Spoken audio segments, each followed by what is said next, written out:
आज के इस दौर में जब टेक्नोलॉजी इतना हावी है और हम बात करते हैं कि कई ऐसे देश हैं अमेरिका समेत जो 20 साल 30 साल 40 50 साल पुराने गड़े मुर्दे को भी उखाड़ कर सुलझा रहा है। क्यों? डीएनए का हथियार है, फिंगरप्रिंट्स है, बाकी चीज़ें हैं। मतलब आज कहीं खून और बाकी चीज़ें तो छोड़ दे, पसीने की एक बूंद भी अगर किसी क्राइम सीन पे मिल जाए तो केस सुलझ जाता है। इस दौर में और ज़्यादा पीछे नहीं ले जाऊंगा, थोड़ा पीछे ले जाऊंगा। जब टेक्नोलॉजी और कैमरों से कोई बच नहीं सकता, आप उस केस के बारे में क्या कहेंगे कि जिसमें एक कातिल कत्ल करता है, एक नहीं 4 कत्ल करने के बाद वो जानबूझकर उस पूरे घर में क्राइम सीन में अपने एक एक सबूत छोड़ता है कि ये लो मेरे फिंगरप्रिंट्स भी उठा लो, ये लो मेरा ब्लड, चूँकि वो भी जख्मी हुआ, मेरे तुम डीएनए भी मैच करा लो, इससे भी ना हो तो चलो मेरे कपड़े ले लो, मेरे टोपी ले लो, मेरा स्वेटर ले लो, मैं खुद उतार के तय करके जा रहा हूँ। पैरों के निशान लो, उंगलियों के निशान लो, जहां से जो मन करे जितने सबूत चाहिए सब लो, मैं छोड़ के जा रहा हूं। और साथ ही ऐसा लगता है जैसे बोल कर जा रहा है कि चैलेंज है तो मुझे पकड़ के दिखा दो। आज के दौर में एक ऐसा कातिल जो अपने सारे सबूत अपनी मर्जी से खुद छोड़ कर जाए और कहे मुझे पकड़ो, और 25 साल हो जाते हैं और वो कातिल ना पकड़ में आए, तो क्या कहिएगा? उस कातिल को पकड़ने के लिए पिछले 25 सालों में करीब 2,80,000 छोटे बड़े पुलिस अफसर इस केस पर उन्होंने काम किया, यानी कि 2.25 लाख से थोड़ा ज़्यादा 5,000, 2,80,000 पुलिस अफसर एक केस को सुलझाने के लिए लगाए गए इन 25 सालों में। आज भी उस परिवार के जो दूर के रिश्तेदार बचे हैं उन्हें उम्मीद रहती है कि पता नहीं ये केस कब सुलझ जाए, लेकिन 25 साल हो गए, एक कातिल चीखता हुआ हर सबूत छोड़ के चला गया। 2,80,000 पुलिस वालों ने अपने दिमाग लगा दिए, कातिल का अब भी कोई अता पता नहीं है। ये कहानी है 2000 की, 2000, और ये कहानी है 2001 से जस्ट एक दिन पहले की। 31 दिसंबर 2000 की एक सुबह हुई। जापान की राजधानी टोक्यो में एक फैमिली रहा करती थी जिसके फैमिली के जो हेड थे मिकियो मियाजावा, ये इनकी एक मार्केटिंग कंपनी में ये जॉब करते थे, ठीक ठाक इनकी कमाई थी। 2000 में इनकी उम्र थी 44 ईयर। इनकी वाइफ इनके साथ रहती थी यासुका 41 ईयर, और इनके 2 बच्चे थे, एक बेटी और एक बेटा। बेटी थी 6 साल की नीना, और बेटा था 4 साल का री। तो री, नीना और पति पत्नी ये 4 लोग टोक्यो से थोड़ा सा हटकर एक शांत इलाका जिसका नाम है सितागाया, वहां रहा करते थे। 31 दिसंबर की सुबह जब हुई, और उस दिन 31 दिसंबर साल का आखिरी दिन, नए साल का जश्न मनाना, 3 लोगों की बहुत सारी प्लानिंग थी। सुबह हुई, 10-11 बज गए, लेकिन फैमिली में से किसी ने अपने रिलेटिव को कोई फ़ोन नहीं किया क्योंकि उस दिन बहुत सारे गैदरिंग में मिलना जुलना था। तो उसी में से जो यासुका थी, यासुको, उसकी माँ उसको लगातार फ़ोन कर रही थी और वो घर पे कोई फ़ोन नहीं उठा रहा। उन्हें बड़ा अजीब लगा क्योंकि घर पे आज सबको होना था, उस दिन छुट्टी थी। तो जब काफ़ी फ़ोन करने के बाद भी सभी को फ़ोन नहीं उठाया, तो यासुको की माँ पहुँच गई घर कि क्या बात है। घर गई तो देखा कि दरवाज़ा खुला है। जैसे ही वो अंदर जाती हैं उनकी चीखें निकल जाती हैं। अंदर एक कमरे में मिकियो मियाजावा की लाश पड़ी थी। दूसरे कमरे में जाती हैं तो वहाँ माँ और बेटी की लाश पड़ी थी, और तीसरे कमरे में जाती हैं तो वहाँ बेटे रई की लाश पड़ी थी। घर में खून ही खून, चारों को तेजधार हथियार से मारा गया था। वो बौखलाई हुई बाहर आती हैं। इसके बाद दूर में आस पड़ोस में कुछ पड़ोसी तो उनको बुलाया जाता है, फिर पुलिस को खबर दी जाती है, फिर पुलिस आती है और पुलिस तफ्तीश करती है। सारे फिंगरप्रिंट, सारे सबूत उठाती है। उसका देख के कर अब पूछताछ होती है कि किसी से दुश्मनी क्या, तो पता चलता है कि नहीं, इनमें से किसी से कोई दुश्मनी नहीं थी। कोई फैमिली का कोई लड़ाई झगड़ा नहीं, प्रॉपर्टी का नहीं, पैसों का नहीं, मतलब बहुत ही क्लीन और शरीफ परिवार है। तो कोई दुश्मनी नहीं, कभी किसी ने धमकाया नहीं। वैसे भी जापान में बड़े लोग शराफत से रहते हैं। तो पुलिस को था कि क्या क्यों हुआ। तो सबसे पहले पुलिस ने पूरे घर के एक सबूत को उठाने की कोशिश की फॉरेंसिक टीम के साथ। जब उन्होंने सबूतों को उठाया तो वहाँ से कुछ अजीब सी चीज़ें मिली। जो बाद में फैमिली वालों से पूछा गया तो पता चला कि ये इस परिवार का नहीं है। आखिरी में देखा गया जब कंप्यूटर था उस घर में, उस कंप्यूटर पे उंगलियों के जो निशान मिले, पता चला कि वो उस परिवार के 4 लोगों के नहीं है। और आखिरी वक्त में कंप्यूटर खुला हुआ था और उस पर कोई एक टिकट बुक करने की कोशिश की गई थी, टिकट बुक हुई नहीं थी। फ्रिज खोला गया, फ्रिज में से बहुत सारे निशान मिले, घर वालों के मिले, एक निशान अननोन मिला। फ्रिज के अंदर आइसक्रीम रखी थी, आइसक्रीम के डब्बे को निकाला गया, उस पर भी जो है घर वालों के प्रिंट मैच के एक अननोन था। उसके बाद उस घर में एक जगह पर सोफे के करीब कपड़े बड़े तह करके रखे हुए थे। तो वो कपड़ा देखकर ये था कि इस घर में से कोई नहीं पहनता। बाकी के रिलेटिव ने ये बताया। उन कपड़ों में एक स्वेटर था, एक टोपी थी और एक फैनी पैक था। जो स्वेटर था वो कोरिया का बना हुआ था, टोपी भी नॉर्मल थी। जब पता किया गया तो पता चला कि ये स्वेटर ऐसा यहाँ इस जापान में बहुत कम लोग पहनते हैं। फिर यह हुआ कि आइसक्रीम के पैक पे जो निशान मिले थे, ये था कि जो भी था कातिल उसने बैठ के आइसक्रीम भी खाई है। घर में उसकी जगह जगह हर कमरे में उसके निशान थे। इस निशान को देखकर पुलिस ने अंदाज़ा लगाया कि उसने बड़ी तसल्ली से घर में वक्त बिताया। फिर पुलिस ने आस पड़ोस के लोगों से जब बयान दर्ज किया तो ये हुआ कि 30 दिसंबर की रात को ये परिवार करीब 9 बजे के आसपास, ये परिवार इसी वक्त सो जाया करता था, तो सो गया, लाइट वाइट बंद थी। और उसके बाद सुबह माँ ने जब खोला तभी आई। तो पुलिस ने सारे जो सीक्वेंस को मिलाया उससे अंदाजा हुआ कि रात को ही कोई शख्स आया और आने के बाद उसने एक एक कर सबको मारा। लेकिन फैमिली में 4 लोग, अब पुलिस यहाँ पे 2 हिस्सों में बटी हुई थी कि काम एक का ही ऐसे ज्यादा का है। लेकिन पूरे घर में सिवाय एक अननोन के जो उसका फिंगरप्रिंट मिला या फिर डीएनए सैंपल मिला या बाकी चीजें मिली, कोई दूसरा निशान नहीं मिला। तो इससे पुलिस इस नतीजे पर पहुंची कि इन 4 कत्ल को करने वाला एक ही शख्स है। अब जितने भी डेटा बैंक ये वो सब पुलिस ने ढूंढ निकाला, कहीं से मैच नहीं किया।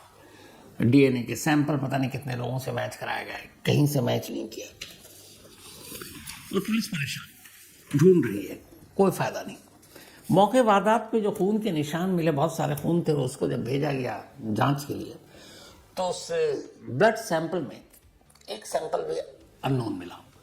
और पुलिस ने अंदाज़ा लगाया कि ये भी कातिल का था। और उससे ये भी अंदाज़ा लगाया कि इस कत्ल को करते वक्त पुलिस के हाथ या उंगलियों पे भी चोट आया, जख्म आई, जिससे वो भी घायल हुआ और इसलिए खून गिरा। दीवारों पर भी खून के निशान थे, उसमें से भी एक अननोन कातिल का ही मिला। अब ये सारी चीज़ें थी। पुलिस की एक टीम लगी उस स्वेटर के बारे में पता करने के लिए, जो कोरियन मेड था।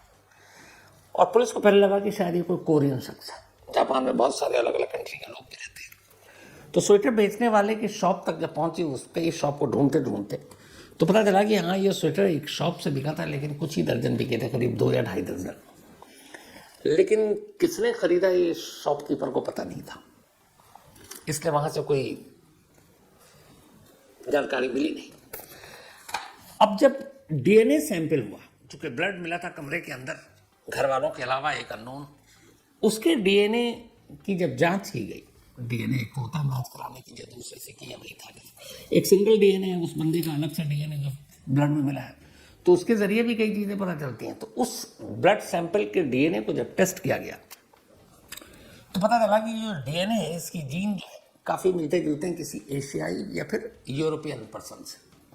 मतलब जो भी कातिल है वो या तो एशियाई मूल का है या फिर यूरोपियन है, जीन्स उसके मिलते हैं।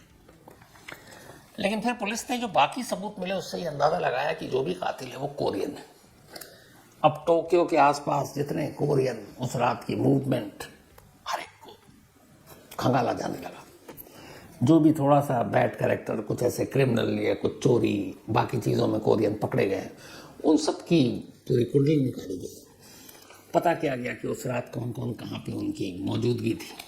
तो जितने भी शक के दायरे में थे, जब उनकी मौजूदगी चेक किया गया तो पता चला कि नहीं, उनमें से कोई भी उस रात इस लोकेशन पे नहीं था जहाँ यह परिवार रहा करता था। तो पुलिस के हाथ खाली। अब लगा कि जिस तरीके से मारा गया तो ये मामला कहीं ऐसा तो नहीं है पैसे लूटपाट रॉबरी। पुलिस ने जब घर की तलाशी तो हैरान रह गई। उस घर से एक चीज़ भी चोरी नहीं हुई थी। घर में काफ़ी कैश था, बाकी भी कीमती सामान थे, लेकिन हर सामान अपनी जगह करीने से था। उसको खोल कर उलट पुलट कर भी देखने की कोशिश नहीं की गई थी। तो पुलिस को ये अंदाज़ा हो गया कि ये मामला लूटपाट का भी नहीं है, रॉबरी का भी नहीं है। तो फिर कौन हो सकता है? अब फिर से पुलिस दुश्मनी के पन्नों पर गई पलटने के लिए। ऑफिस में जहाँ वो मार्केटिंग कंपनी में काम करते थे कि कोई हो सकता है कोलीग हो, कोई कॉम्पिटिटर हो, वहाँ सारे कर लिए। इवन अफेयर के एंगल से पुलिस ने जांच कर लिया, पता चला कि उसमें भी बिल्कुल क्लीन है। वाइफ के भी एंगल से जांच किया, उसमें भी क्लीन। बच्चे 4 और 6 साल के, कोई शक की गुंजाइश उधर बची नहीं। परिवार में जितने रिलेटिव थे उनको सारा छान मारा, वहाँ से कुछ नहीं। नेबर जितने थे उनको छान मारा, वहाँ से कुछ नहीं। ये फैमिली इतनी शरीफ थी। तो अब दुश्मनी का एंगल पे गया, रॉबरी का एंगल पे गया, तो अब क्या बचता है?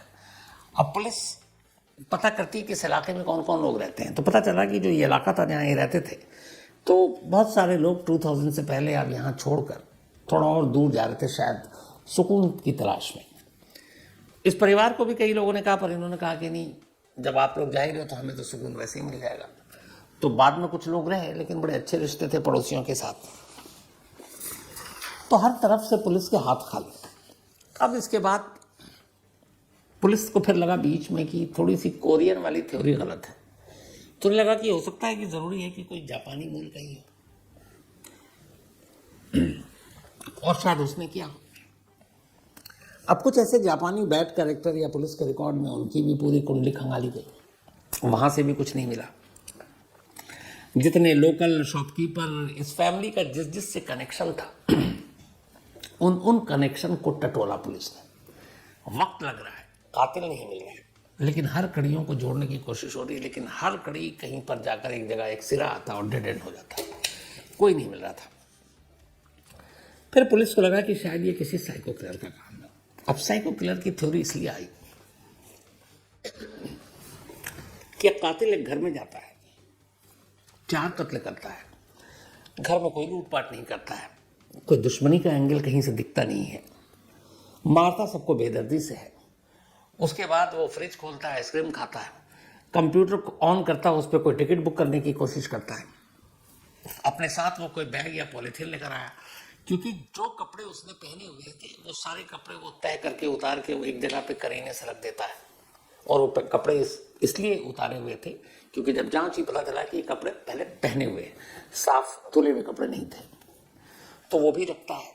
हर जगह लापरवाही से अपनी उंगलियों के, ब्लड के, जूतों के सब निशान छोड़ता है। और तो और सबसे बड़ा सबूत अपने कपड़े ही छोड़कर जा रहा है, टोपी, स्वेटर, जिसमें सारे आपके डीएनए और वो मैच कर सकते हैं। तो खुल्लम खुल्ला वो सब छोड़कर जा रहा है। ये काम कोई साइको किलर ही कर सकता है, कि जिसके अंदर एक हो कि पुलिस को खुद दिखाना है कि पकड़ सकते हैं तो पकड़ो। अब साइको किलर कौन? तो जितने पुराने केस थे ऐसे साइको किलर के, जो जेलों में बंद थे जापान के अलग अलग शहरों में, उन सारे की लिस्ट निकाली गई। कई ऐसे साइको किलर से जाकर पुलिस ने इंटरव्यू किया, पूछा कि आपके और ऐसे कोई जानकार जिसके अंदर इस तरह की चीज़ें हो, जो बेखौफ हो, जो पुलिस को चैलेंज करना पसंद करता हो। वहाँ से भी निल, कोई जानकारी नहीं मिली। वक्त बीतता रहा, टीमें बदलती रहीं, वक्त बीतता रहा, टीमें बदलती रहीं। हर पुलिस अफसर आता है, इस केस को एक चैलेंज की तरह लेता है। हर साल जब 31 दिसंबर की तारीख आती, जापान की मीडिया में इस खबर को याद किया जाता है कि आज 10 साल हो गए, आज 12 हो गए, आज 15 हो गए, आज 20 हो गए। अभी तक नहीं। अभी जब 24 गुजरा और 31 दिसंबर की तारीख आई, फिर जापान की मीडिया ने इस खबर को याद किया, और तब एक डेटा आया कि 2031 दिसंबर से लेकर 31 दिसंबर 2024 तक इस केस पर 2,80,000 पुलिस वालों ने काम किया। 2,80,000 पुलिस अफसर, छोटे बड़े, अलग अलग टीमें बनाई, इस पे लाखों रुपए खर्च हुए, कई कई जगह टीम गई, इतना दिमाग लगाया, लेकिन नतीजा ये है कि आज भी उस कातिल का कोई सुराग नहीं मिला। वो कातिल कौन है? जापानी है, कोरियन है, बाहर का है, एशियाई मूल है, यूरोपियन है। कत्ल क्यों किया, मकसद क्या था, दुश्मनी थी या और कोई बात थी? एक भी सवाल इन 4 लोगों के हस्बैंड वाइफ और 4 और 6 साल के 2 बच्चों का जो कत्ल किया, उस कातिल के बारे में एक जवाब किसी के पास नहीं है। आज भी परिवार उम्मीद करता है कि शायद इंसाफ मिले। कई बार पुलिस ने कहा कि अगर कोई इस बारे में जानकारी देगी तो हम उसे इनाम देंगे।